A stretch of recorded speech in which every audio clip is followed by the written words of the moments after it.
Amis du jour, chalutations. Pour les petits nouveaux, moi c'est Sekhmet et je vous souhaite la bienvenue dans mon podcast littéraire. Dans mon émission, je vais tenter 3 fois par semaine de vous donner envie de découvrir des livres de tout poil, récents et moins récents. Alors, si ça vous tente, c'est par ici la suite. Aujourd'hui, je vais vous présenter La Maison Poussière de Valérie Perronnet, publiée aux éditions J'ai lu. Dans ce court roman, nous allons partir pour Montréal aux côtés d'Estelle Kervala.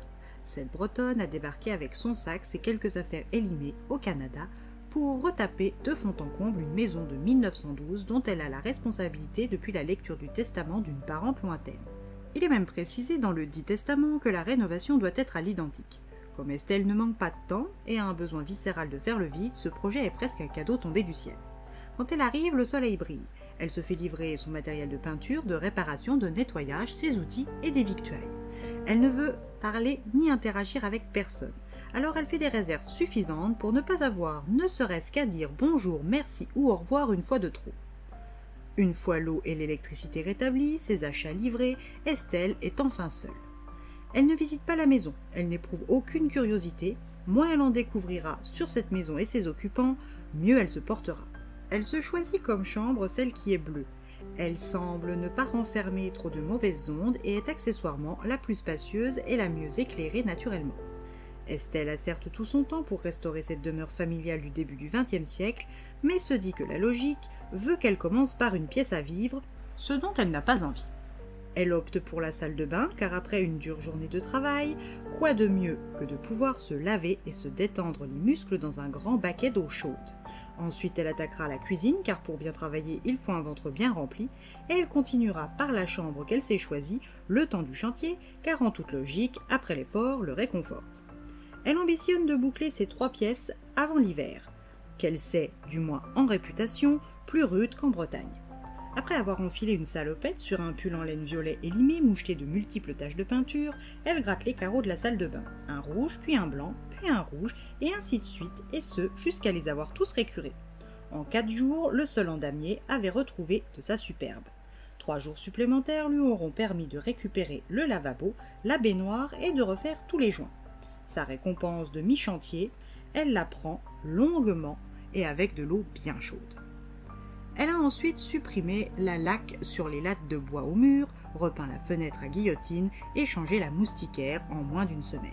Mi-juillet, la première pièce de la maison est faite et ressemble à une petite mamie endimanchée, vieillotte mais pimpante.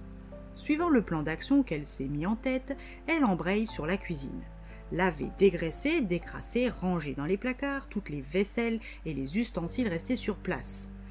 Trier, inventorier toutes les conserves et autres bouteilles et jeter tout ce qui est périmé ou gâté. Une fois tout propre, Estelle a opté pour une peinture blanche qui rehausse le bleu du formica des meubles et de la table. Début août, elle avait une cuisine fonctionnelle et propre. La plus satisfaisante des rénovations fut celle de la chambre du fond, 3 jours pour débarrasser, aérer, dépoussiérer et découvrir le premier petit trésor de la maison, un poêle en faïence blanc, immaculé, tout droit venu de la maison, la douceur, puis le reste du mois d'août pour la remettre à neuf. Ses gestes sont précis, son organisation est méthodique, sa détermination est sans appel. Ses choix sont modestes, discrets, étonnamment justes, comme si elle savait mieux que quiconque ce qui convient. La maison poussière ne peut qu'apprécier les bons soins de sa nouvelle locataire. Et avant elle, elle en a connu des locataires qui n'ont pas tous été à son goût. Son seul regret est qu'Estelle ne lui parle pas, comme si elle n'existait pas vraiment. Elle y est habituée, car en dernier aussi, Dumontine non plus ne lui parlait plus. Et pour preuve, elle ne lui a même pas dit au revoir avant de partir. Elle ignore même si elle est toujours en vie, ou ni depuis combien de temps elle est vide, aussi bien au sens propre qu'au sens figuré. La maison n'arrête pas là ses comparaisons avec celle pour qui elle a été pensée, construite puis décorée. Tout comme Dumontine, Estelle ne vibre pas, elle n'est que silence et vide. Si elle connaissait les raisons de sa précédente propriétaire, elle ignore encore celles de cette acharnée de la raclette et du pinceau. Elle sent qu'elle va finir par percer son mutisme, ce n'est qu'une question de temps et de patience, ce qu'elles ont toutes les deux à revendre. Estelle profite de l'automne pour faire des réserves de bois en prévision de l'hiver, et avant qu'elle ne s'en aperçoive, l'hiver et ses premières neiges sont là. Pour une Bretonne, l'hiver canadien est une épreuve, et encore plus quand une tempête de gel paralyse tout comme en 1998. ni eau ni électricité et un froid polaire culminant à moins 37 degrés, avec un ressenti de moins 50. Dans l'incapacité physique de sortir de la maison, Estelle va devoir affronter les souvenirs de ses parents éloignés les poussiers, mais aussi et surtout les siens. Que cache-t-elle au fond de son cœur meurtri? Arrivera-t-elle à extérioriser ses démons? La restauration de cette maison, pas comme les autres, sera-t-elle la clé qui déverrouillera ses chaînes? Que cachent les murs de la maison poussière? À vous de passer un petit coup de plumeau sur les secrets de famille pour obtenir des réponses.